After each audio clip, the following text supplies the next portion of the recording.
they are up for a few questions, or should we call it a day? No. Are the Is panelists okay? Yeah. Is there any questions I can take? Right. So there are a lot of questions are coming, which I have kind of filtered it out also. So I'll start with the first question. This is for, I will direct some questions, but the other panelists also are free to join in and give their inputs as well. So the first question is for Dr. Ayesha. Since Mucor invades the vessels, and we don't have a biomarker, we have an indirect biomarker in the form of galactomannan and beta-D-glucone. So is there any role of D-dimer in prognosticating or pre-op risk assessment of Mucor patients?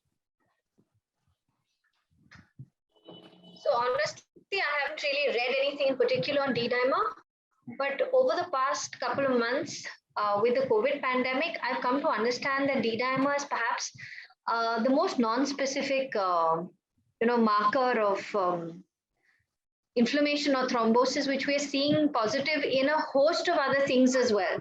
So we're seeing elevated D-dimers in patients who come in, then that's something that's common, the patients who come in post-COVID with absolutely no other symptoms and developing, patients who've recovered who continue to have rising D-dimers. We're seeing elevated D-dimers in a host of other conditions because laboratories now have included D-dimer into a fever panel. So I've seen patients with malaria and high D-dimers, dengue and high D-dimers. Really don't know how to interpret this at all. And I've also had patients come in with post-COVID mucormycosis, again, as D-dimers done just as part of a regular lab panel with raised D-dimers, and we don't know how to interpret this. So it's an interesting question, but given the non-specificity of the marker, I really don't know how to, we need to sort of look into it further. I'm sorry, I don't have a direct reply. Anybody else has anything to add to that?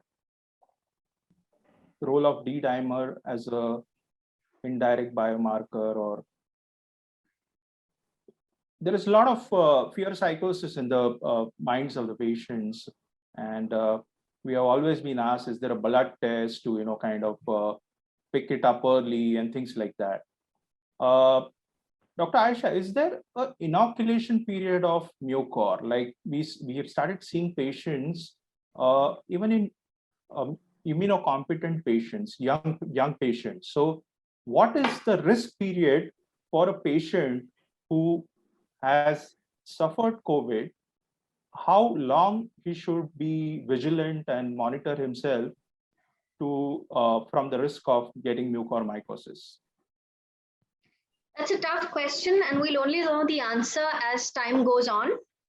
But when you look at the pathophysiology of mucormycosis, we've had cases of, it has been reported that there have been cases of mucormycosis when once the inciting factor has been removed, the predisposing factor has been taken care of, the mucormycosis has actually been able to look after itself or self-resolve without any treatment or intervention. Of course, these are outliers and few and far between, but that goes back to the pathophysiology of Mucor being able to envelope itself into granulomas and form quiet latent pockets of infection at various sites. So this is not something that's commonly known or understood, but it can be subacute. It can remain sort of dormant in granulomas for time. And I've actually seen in the pre-COVID era, patients with hematological malignancies, especially this one patient who presented with disseminated Mucor who we salvaged. And he came back after about 4 years with a relapsed leukemia and underwent reinduction chemo at that time. Fortunately, we weren't called in to sort of restart mold active prophylaxis, and he developed a relapse of the same strain, same species of Mucor, giving us to understand that perhaps they do remain as latent foci and can sort of activate at times of reduced immunity. So very difficult to say how long one needs to be vigilant, but by and large, what we've seen right now is up to 2 to 3 months and as early as 8 days after COVID has been diagnosed. Okay. I think even in our series, it was 1 week was the earliest and 2 months was the latest.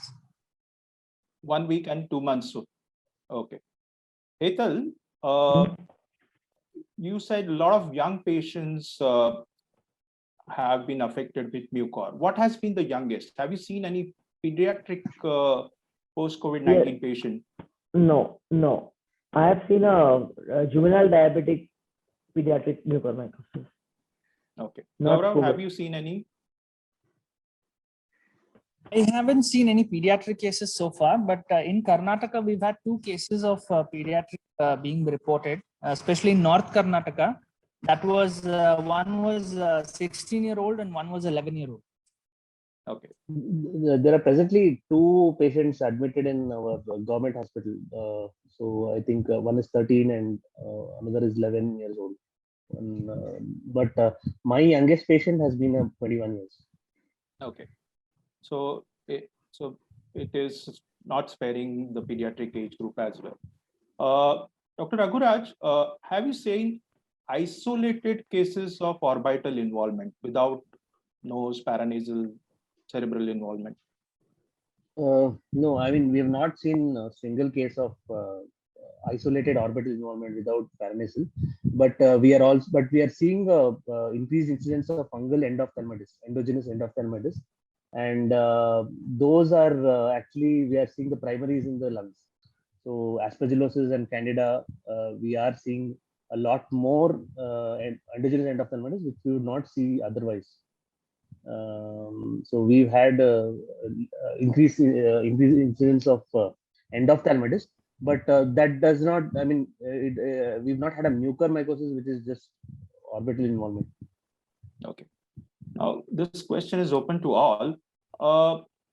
We have diagnosed a case of mucormycosis clinically or depending upon the clinical and radiological pictures, and we have sent the tissue for smear, stain, culture, as well as histopathology. But often the cultures are negative and we don't get fungus. So how do we explain this scenario?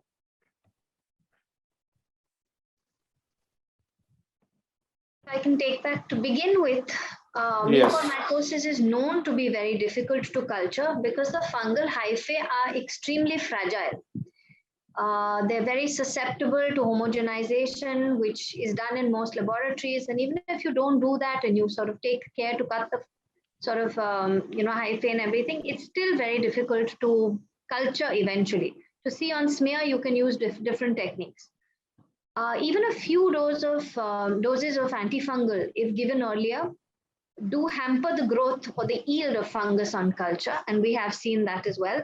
And a lot of the patients who do come to us have received some doses of amphotericin B, whether in a suboptimal dose or have been started on oral azoles, mold-active azoles before coming to us. So both these would be the most important reasons. And then, of course, you'd need a tertiary referral laboratory which has the expertise to detect and correctly identify and grow these fungi in suitable conditions. Again, you can grow them at 2 temperatures, 30 and 37 degrees C, and that increases the yield of the fungal culture. So these are various microbiological techniques that could help. Okay. Anybody else wants to add to that? How soon should this tissue, suspected tissue, sent to the lab? And Do a frozen section on this tissue. As soon as we take the biopsy, the first thing we do is once we open up the sinus, we just take a biopsy and send it for frozen. And on frozen, our team tells us whether or not it is mucor. And then we sort of proceed with the rest of the surgery. We found even mixed growth now. In one patient, we had all 3, mucormycosis, aspergillus, and candida as well. And most of the second, set of patients we have is with mucormycosis and aspergillus is sort of along with it is what we're seeing these days. right, but most public hospitals might not have that luxury of frozen sections where the numbers are overwhelming, or sometimes even the frozen sections are not very conclusive. Yeah, we did have that in about 2 patients of ours, followed up with a paraffin wax block and fungal, special fungal stains as well. So to answer your question, I think in that case, what the surgeon should take care is that it's also important how the specimen is handled. So when the surgeon is taking it out, it is better to always curate it out rather than take a forceps and sort of squeeze the tissue out, like Dr. Aisha already mentioned in the in her talk. And secondly, it should be stored in saline rather than some people just put it in formalin, which makes it much more difficult for the pathologist or the microbiologist to study the specimen. So once that is done, I think up to 24 hours, it can be stored in saline and then transported to the lab. That is what our pathologist has told us. So the handling of specimen and transportation is also equally important rather than just yielding the specimen. Hetal, how do you do surveillance of these patients, your surgery patients? How do you do post-op surveillance? Radiologically, check endoscopies? Do you use any inflammatory markers? We are usually more dependent on diagnostic endoscopy. It is only when the Hetal, your voice is breaking. We can't hear you clearly.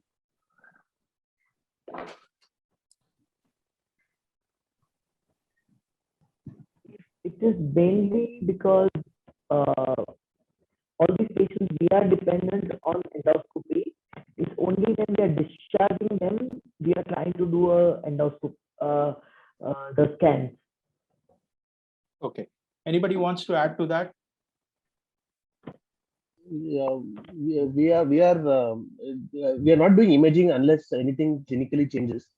We are waiting. We are doing a regular nasal toilet, and ENT team is doing it. And if there is any orbital involvement, at the earliest sign of orbital involvement, we do a repeat imaging. If there was no orbital involvement earlier, so we do it early so that we can intervene early. That, I think those are the only things I can add to that.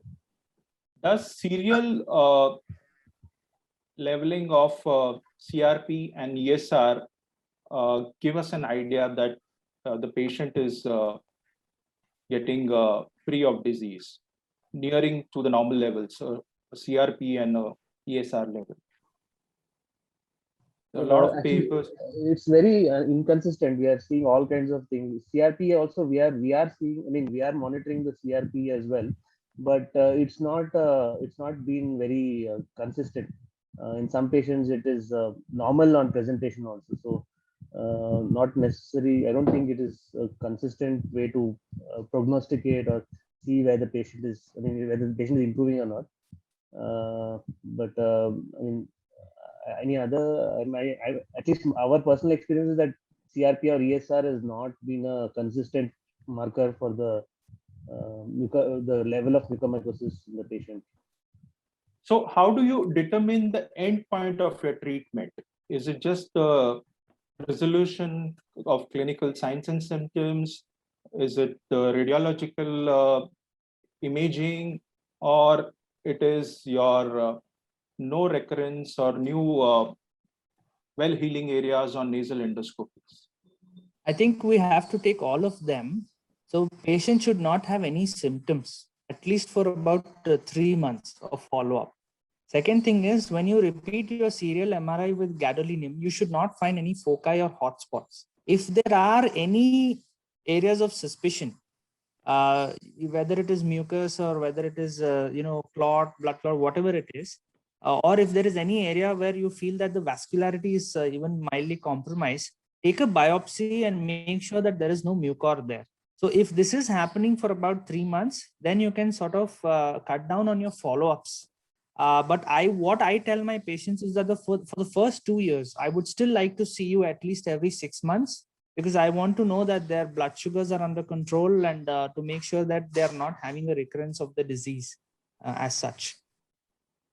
Okay, Dr. Aisha, do you want to add something to that?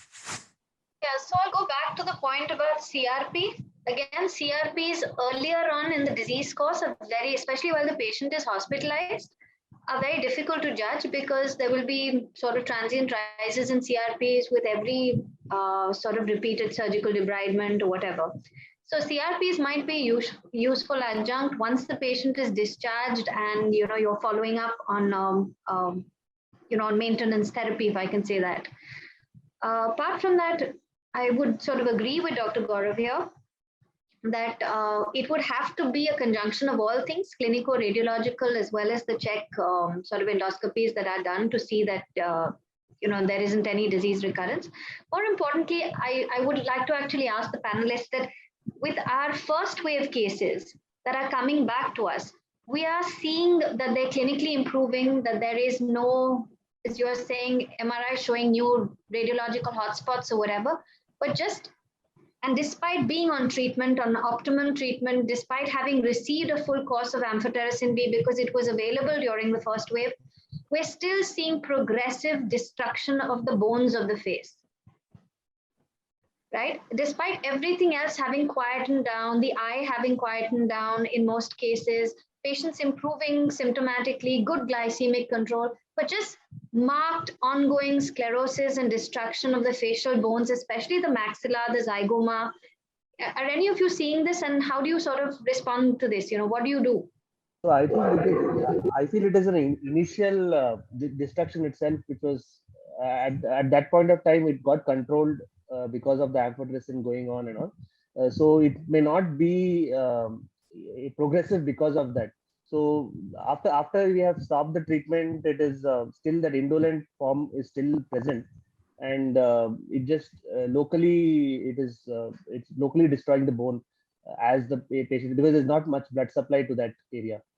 So that could be the reason why you're seeing those post mucormycosis sequelae. So they're So I just think evolving changes as probably evolving radiological changes. vascularity is very compromised in those areas already, and even though they may not have like active disease as such, but the sclerotic changes might be because of the vascularity of the bone. I think it's mostly the avascular necrosis, which was sort of in the initial stages during surgery. And maybe it was probably the surgeon decided to salvage the organ rather than remove it altogether. And even I've done that in many cases. And in fact, of all the cases that I've salvaged, I had to go back and remove that bone only in one patient because there was significant involvement of that bone. I think it makes a lot of sense to try to salvage because you can always go back and do it. But if that bone has a chance to make it, then why unnecessarily remove it is what I think. Right. Now, the most hot question of the current time, how are you guys managing the amphotericin crisis, and how are you procuring amphotericin for your patients? It's $1 billion question. It's $1 million question. Yeah. So I want to get a sense of both the public and the private hospital, how they're managing their patients. We are struggling, and basically initially I think 14th of May itself, all our hospital stocks bought over, and from that time it has been a upward challenge with the government, with the patients, and patients are really struggling. We've managed to salvage some of almost a week or so. We did not have even one vial of amphotericin in the whole hospital. So we managed to salvage many patients with isavuconazole. What we found was that isavuconazole, at least if it doesn't, it actually at least stabilizes the disease, if not completely gets ahead of the disease. But we have been quite disappointed with the posaconazole as such.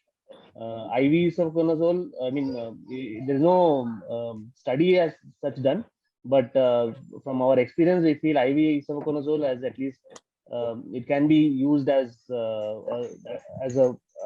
substitute for amphotericin till our stocks are still very less. Dr. Hital? Extremely depressing because we don't have any other source, but luckily KEM distributes all over, so we get little better coverage than the other, but still it is very less as compared to the need. Okay. Extremely helpless. You cannot do anything and nothing else works. Dr. Gaurav? I've done a lot of things. I don't know if I should tell this on air, but I went to the center. Yeah, I may have run into trouble. Those things you have told me. So we checked the central registry of all companies where all the drugs are present which have not been used. So we found some stocks in Assam, Tripura, Mizoram, which we airlifted. For one patient, we got an international import license. We picked up the drug from Sri Lanka and Nepal as well. I got a friend of mine to apply for a license. He owns a pharmaceutical company. So he applied for a license to produce amphotericin B. This was about 5 weeks back, and yesterday he delivered 1,000 vials.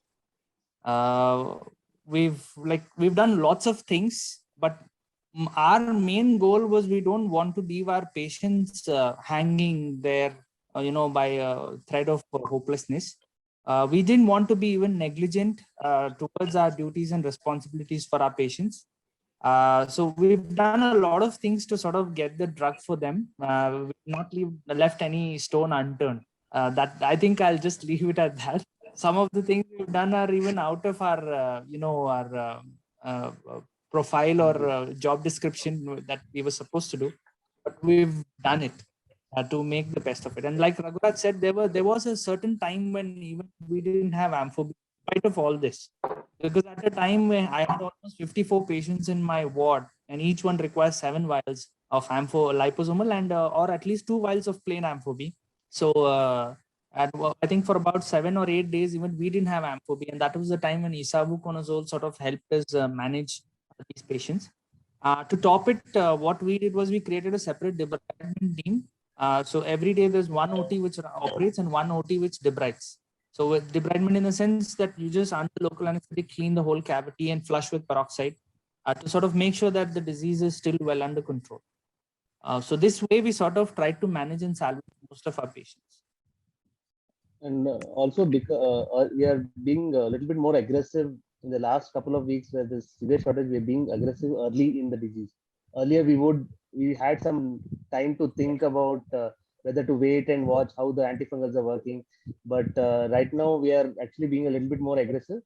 But what we are seeing is that the ones we have been aggressive early and we've debrided more of the disease tissue, devitalized tissue, they are doing a lot better once the amphotericin has started, the flow has started.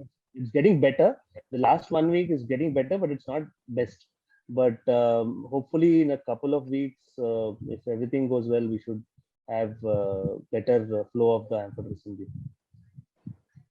I think Dr. Ajay, if you remember watching that video of mine where you saw that the IMAX is actually looking pretty much normal. Any person would have just left it as it is.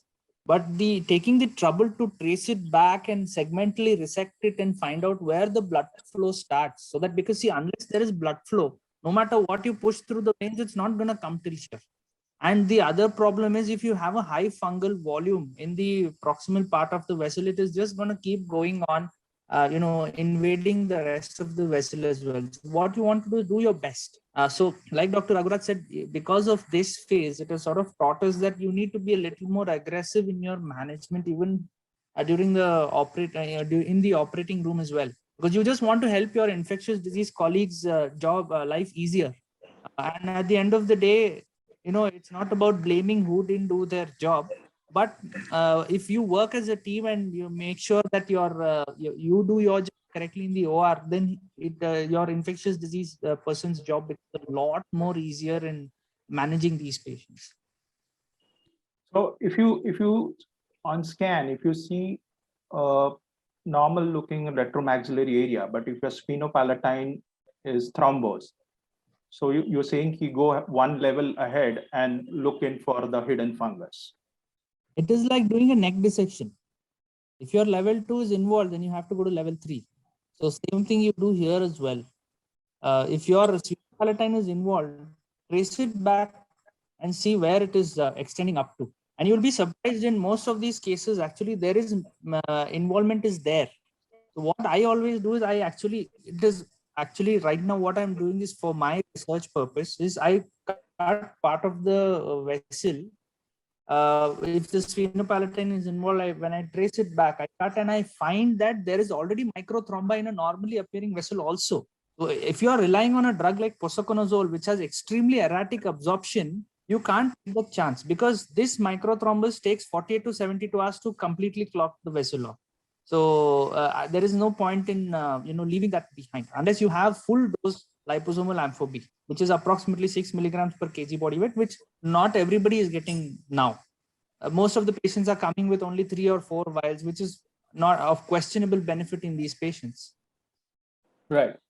Hetal, Yeah. do you do a Denkers? Do you do a Cardwell-Luck? Or you remove the inferior turbinate if you have to handle the We have anterior wall? tried everything, and probably the patients who come to tertiary care centers are from a lower socioeconomical class with lower immunity, but we have seen that whatever you do is not enough. Whatever you do is not enough. Initially, we were very aggressive endoscopically, then we even tried adding the external, but it doesn't help the patient. Okay. So my point was... And believe me, it is far more aggressive than the mucors which we have seen in the past. Post-COVID mucors have got a lot of extensive, and it is very aggressive. Imagine none in 25 years I've seen, except those who were HIV, to involve the cranial cavity like this. So it is so aggressive that it has almost involved half of brains. So what are you going to do? How much do you going to debride? You think are you going to be able to debride the brain? No. So whatever you do is not going to be enough. Yeah. It is, in the end, it is a medical disease. It's not a surgical disease. So yeah, if you have picked up those who are very early, it is very, hopefully we should do better than all these cases. Dr. Raghuraj, one counter against TRAM is if you're giving amphotericin systemically, then how do you know whether your local amphotericin injection is working, or it is the systemic one that is working for you? Yeah, I completely agree with that. Actually, I don't.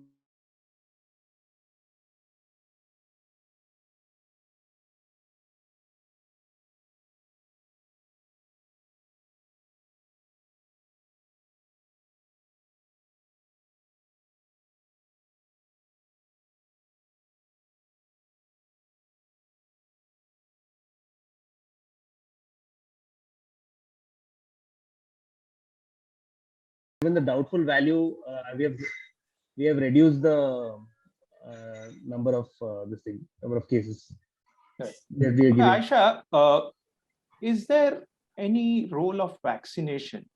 Like only Gaurav mentioned in his talk, he had statistics of patients who were vaccinated and who were not vaccinated. So does it offer some protection against mucor, indirectly, directly, whatever? Or should we be eliciting this history and trying?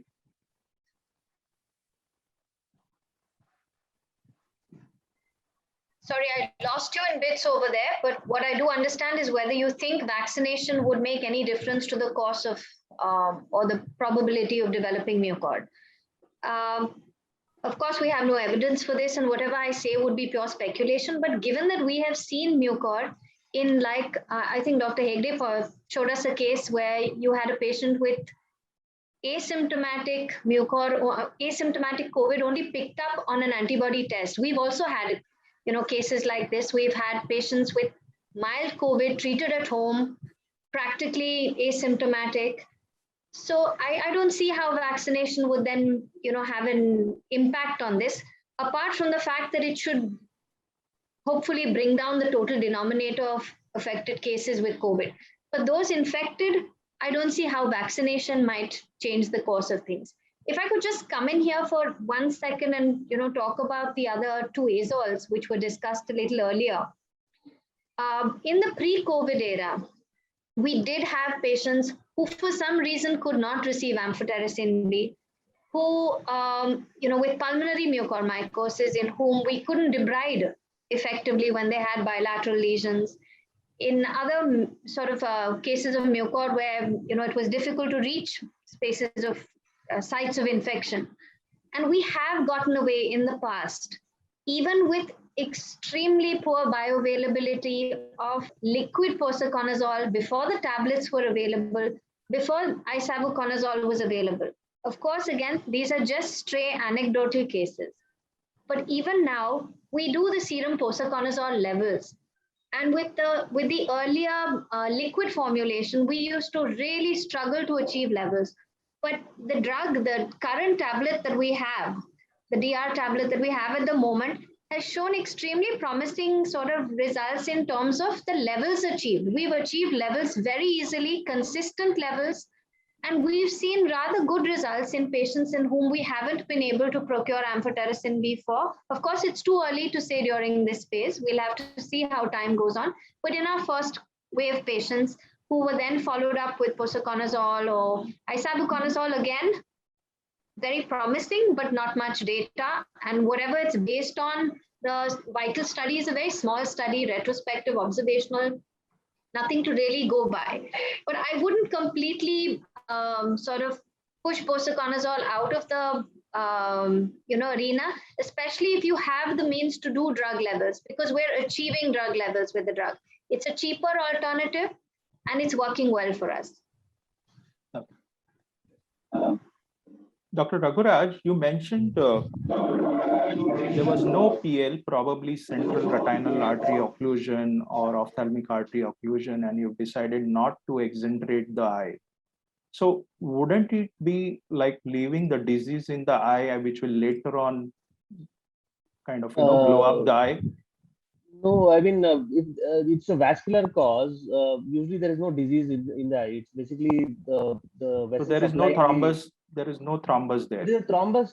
There might be a thrombus in the central retinal artery or the ophthalmic artery, but you can't chase that one thrombus and you have to remove the whole eye. It doesn't make that much sense. I mean, when there's not much orbital involvement. Of course, if there is orbital involvement and there is, even if the original cause of the no perception of light was a vascular cause and there is orbital involvement, then we would consider exenterating. But if there is no orbital involvement on imaging and there is and there is documented evidence that this is a vascular event rather than a invasive event, we would we would not exenterate in those cases. Okay. Dr. Gaurav, the case, I think is Dr. Gaurav, the case where you showed that you went transcribriform and drained the abscess and did the reconstruction. We would like to know more about the patient. What is he? How is he doing currently?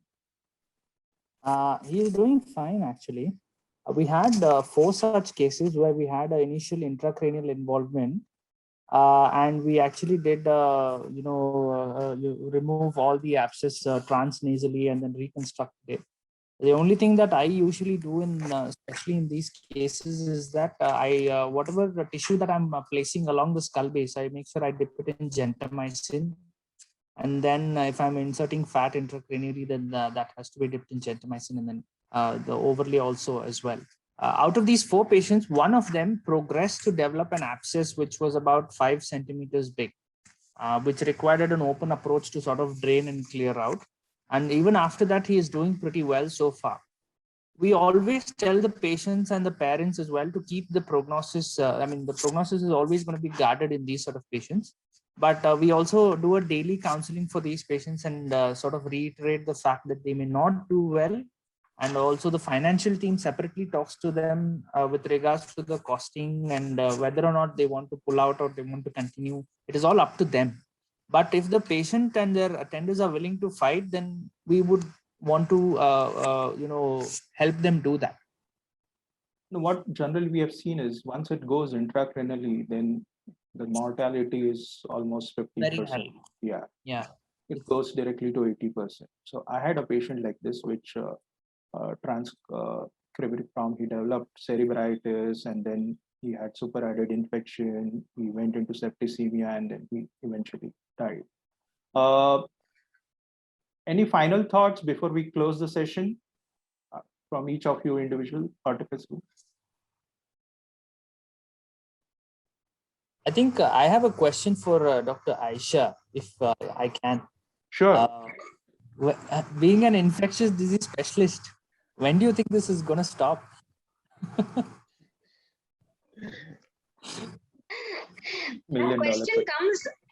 That question comes to the infectious disease specialist at an alarming frequency on a daily basis. And I don't know why. We're all looking forward to that day. It's not a really nice disease to treat, and either for the surgeon or for the ID specialist. No, it's not a really pleasant experience. Yeah, but I think somewhere we have to accept to some extent that, of course, COVID is a predisposing factor, but to a large extent, this has been an iatrogenic outbreak. And it has been due to poor practices of treatment of COVID. And that's something that we all need to learn and take from. Yeah, I think the polypharmacy, we also do a lot of, like all the antibiotics, patients who come in, they're all on doxycycline, they're on ivermectin, they're on azithromycin. And a large number of them have co-infections, sort of bacterial co-infections, and we're often surprised to see how many of them have resistant bacterial infections because they've already received a host of antibiotics, when they first developed symptoms of sinusitis. So we've had carbapenem resistant infections in several patients, and it becomes very difficult when you're trying to use amphotericin B and other nephrotoxic agents like polymyxin,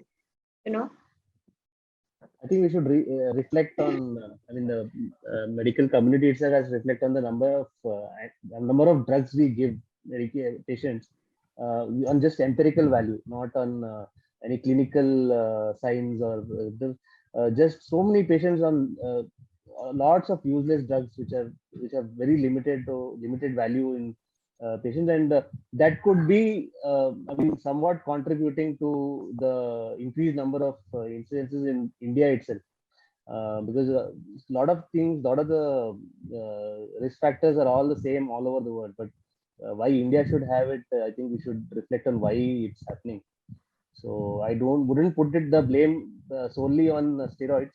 I think other antibiotics, all those things have to be had a second look on why we should prescribe them without, because we have seen patients who are on meropenem and Piptaz and all those things, though they've had a very mild disease, they've had COVID disease has been very mild, they've not even had much symptoms, but they're all started on this high level antibiotics. We don't know for sure that this is the smoking gun, but that could be one of the factors. Hetal, your thoughts? It's a helpless situation in spite of doing everything. You are kindly unmute yourself, Hetal.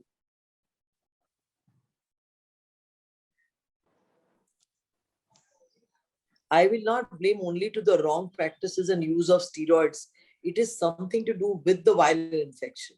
Because when we have taken the history of our patients of the treatment of COVID, because it's a large volume of patients which are presented to us. So I don't think it's only steroid which has caused this. It is something to do with the mutant strain, infection per se, and the immunity. Because otherwise we are using steroid in so many other cases. 2 weeks, 3 weeks, steroid is used for so many illnesses. We don't see this kind of infection. So the mucormycosis is also multifactorial. It's not only because of I would not put it as an iatrogenic or not related to only treatment of mucormycosis, COVID. It is something to do with the immunity related to the infection. Probably the mutant strain, the B161. Something with the immunity of the patient. We have evidence now that it replicates in the SARS-CoV-2 virus, replicates in the pancreas, acinar cells, reducing insulin production, as well as there is apoptosis of the beta cells. So that probably this particular strain is increasing the hyperglycemia to such high levels that, and along with microthrombi, all those things coming together, it's probably that is what is the crucial key step. All, of course, all the other things may be contributing, maybe, but the main thing would be the COVID itself. COVID infection itself is causing this triggering of mucormycosis. Finally, Gaurav, the way forward. I think the way forward would be to correlate all this data that has come through and sort of create guidelines freshly so that we're ready for the third wave or fourth wave or whichever wave is going to come our way. As it is, India's now the healthcare system is, I wouldn't say it is collapsing. I would definitely not say that, because I think it's a huge applause to all of our colleagues, whichever stream of specialty they are in. I think they're doing a fantastic job. The problem is that patients who present post-COVID to us are already financially drained. And it's quite disheartening to tell them that, that you may not be able to afford this. Government hospitals are doing the best that they can with the limited resources that they have.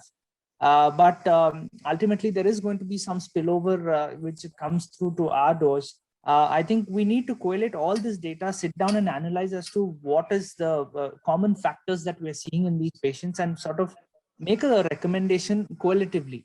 The time has come that we should not act independently, and we should all come together, give up our personal interests and bring this data out so that we can create a guideline for a better, healthier country as such. Okay. So thank you, everyone. Thank you, Dr. Hetal, Dr. Aisha, Dr. Gaurav, Dr. Raghuraj, for spending such a long and marathon session, being there on a Sunday, away from your family, especially being busy with your own specialities. And also, I thank Alembic for putting this up, and hope it's beneficial and it's enlightened our audience, and hope we correct our mistakes. And as Gaurav said, we look forward to the right management, and we'll take it in the stride, whatever it comes. Thank you once again. Thanks. I hand it over to Charlie now. Thank you, Dr. Ajay Datta, and the entire team of the eminent speakers that we had today. Thank you from Alembic, the makers of Cloth, not only to the entire panel, but also to the attendees for making it a success.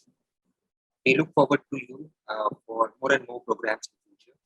And that's how we plan to disseminate being committed to ENT as a fraternity. Thank you all. Have a nice day. Yeah. Thank you, Dr. Ajay, for giving us this opportunity. Yeah. Thank Thanks, you. Gaurav. Bye. Thank you. Bye, Thank you, Dr. Ajay. Thank you, panelists. Thank you. Thank you.